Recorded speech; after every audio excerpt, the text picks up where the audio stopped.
Mendel బఠానీ మొక్కలు సంకరణంలో ఎంపిక చేసుకున్న ప్రధానంగా 7 లక్షణాలు.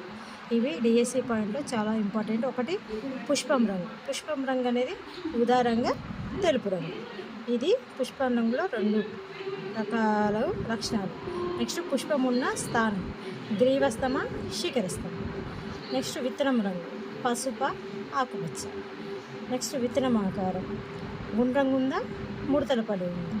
నెక్స్ట్ కాయ ఆకారం, కాయ అనేది చదునుగా నునుపుగా ఉందా, ముడతలు పడిందా. నెక్స్ట్ కాయ రంగు, కాయ ఆకుపచ్చ వర్ణంలో ఉందా, పసుపు వర్ణంలో ఉందా. నెక్స్ట్ కాండం పొడవు కాండమా, పొట్టి కాండమా. ఈ యొక్క 7 లక్షణాల ఆధారంగా మెండల్ తన ప్రయోగాలకు ఈ బఠానీ మొక్కను ఎంపిక చేసుకుని ఇది డిఎస్సి పాయింట్లో చాలా చాలా ఇంపార్టెంట్. నెక్స్ట్ మరిన్ని వీడియోలతో మేము ముందు ఉంటాం.